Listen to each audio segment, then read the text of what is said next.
Welcome to the talk show, everybody. My name is William Davis, filling in for Dakota Davidson, because he's dead. Currently, we have some people working on necromancy technology to try and bring him back to life, which actually brings us very well into our next point, the implications of technology on the future, guys. So we've got a lot of AI, we've got a lot of, Elon Musk's Neuralink. What are your opinions on that kind of thing? Let's start with AI art. What's your opinion on AI art? Well, AI art it's came creepily far.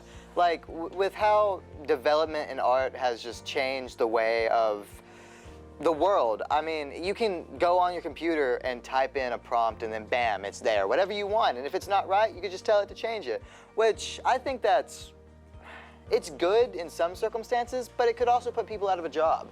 I mean, it's not ideal to put people out of a job, really. That's true, that's true. So further on that topic, I've spoken with artists. They have a very negative view on AI art. Isaiah, do you know any artists? Personally, a couple, and their ideas on AI art, it's kind of mixed. One of them likes it because it helps them get a prompt and helps them draw what they want, and when they get that prompt, they get that picture, they're like, oh, okay, this is how I do it, and then they kind of just trace over it and find a way to do it. Meanwhile, on the other artists, it's like, why does this even exist? Why can't you just use your mind to use your imagination to find things and try to draw what your mind comes up with? See, and that's the general gist that I get from people that are not big proponents of AI art. It's a lot of, they think it's more emotionless when art is all about emotions and all about taking the ideas that you have in your head, and if you're not really able to put them into words, you can put them into pictures, and your feelings are just spread out in a way that you couldn't necessarily do any other way with words. Well, I mean, you could also do that with AI art too. You can, like, let's say you get a prompt and you say, you tell the AI to draw this with this prompt, and then you take that prompt, and even though it's emotionless because an AI created it, technology created it, you can add your own you can add your own emotion to it. I guess that's a good point. That's a good point. I want to move away from art. I want to move into more of the realm of how AI can sort of take over jobs. And one of the biggest ones that I've seen, I've got some friends who are into voice acting, and it's no secret that deepfaked voices are a very big thing now. You can make people say whatever you want with just a few clips of their voice. What do you think the implications of that could be? I mean, there's so many good things that can come out of that, but also so many bad things. Like, for example, bad things, like you could be calling a bank or something, and somebody could just use your voice. Because while a lot of banks need certain, like, authorization questions for you to withdraw things and stuff like that, it can still be figured out. And if you have your voice on recording and somebody could just use it and create whatever they want to say for that, they could just completely log into something. And even going away from a bank, if it could literally just be anything of yours. They can call somebody, pretend like you're in a car accident, make it seem like you called from another phone. Like, you can call your parents and be like, hey, Dad, can I have like a couple $100 because I'm in this situation? And it just couldn't even be you. It's a pretty interesting way to think about it. I definitely would be pretty scared if somebody had clips of my voice. I don't know how they get clips of my voice, but it'd be an issue if somebody had clips of my voice and was able to get, do anything with my voice. But another big industry that I think would be affected is the voice acting industry. Isaiah, do you know any voice actors?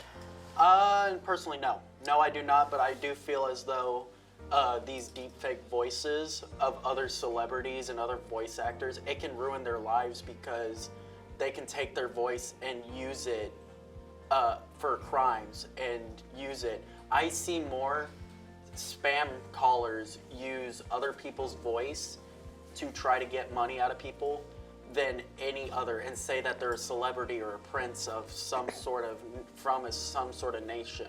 Oh, like the old email scams. Yeah, exactly, like the old email scams, except it's going through phones, and now it's starting to take over lives, and it's gonna start going downhill, and I feel like this would not be a good thing. Interesting, interesting. Well, Now that we've gotten the AI part of this out of the way, I'd like to discuss our best friend in terms of AI, Elon Musk and his Neuralink. Oh, I love that man, Elon Musk. Yeah, have you met him? Yeah. Oh, that's interesting. that. With the You first didn't. successful implantation of the Neuralink into somebody, where do you guys think this is going with the future? Where do you think cybernetic humans could start popping up? What do you think the implications of that are? Well, let me Welcome tell to you. the end of the world, my Straight to guy. hell, let me tell you. All right, Welcome but anyways. to the end of humanity as we know it. I think that is honestly terrible. This is probably the stupidest decision that could be made by this man, to put a piece of technology in your brain. Because take a laptop, for example. It is controlled by these components that this Neuralink is controlled by too. And people can just hack into it whenever they want, if they know how to. And if you have the means to hack into a laptop, you most likely have the means to hack into that chip. And if that chip is in someone's brain, they have full control over you, especially if you're using it for prosthetics. Let's say you're using the Then chip. it's mind control. Yeah, if you're using the chip for like spinal prosthetics for being able to walk, and somebody hacks into that, then you're pretty much screwed. They could pretty much have you do anything. Or if, let's say, it doesn't explode like it has been on all of its test subjects recently, like the monkeys and stuff. Let's say it doesn't kill you. Then, let's say it doesn't kill you, right?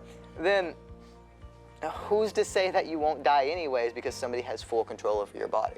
Well, don't you think there would be security measures in place to, you know, negate the effects of people who could infiltrate the Neuralink? Well, yeah, but take the most secure thing on the earth. Like, let's say, here, this probably isn't the most secure thing, but the FBI's, like, their system, no matter how secure you think that is, somebody somewhere in the world can still get into it.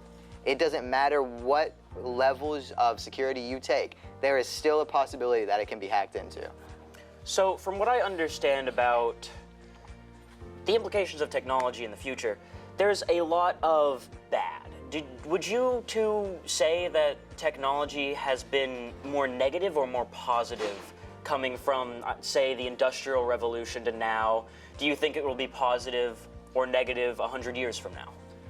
In 100 years from now, negative if it continues going the way it's going. You already have to get brain surgery in order to get these chips lodged into you, because it has to go into your skull, onto your brain. And as Hunter put it, it can easily be hacked into with the right person who has the tech-savvy skills.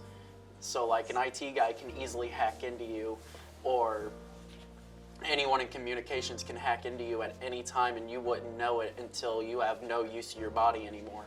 And this is going towards more disabled people who can't walk and have to use prosthetic legs and arms than any other human on the planet. So if you're a very healthy human, you're probably not going to be able to get it because they want to be able to control you at all costs. Alrighty, let me just go ahead and wrap this up for you because I know you can't do it.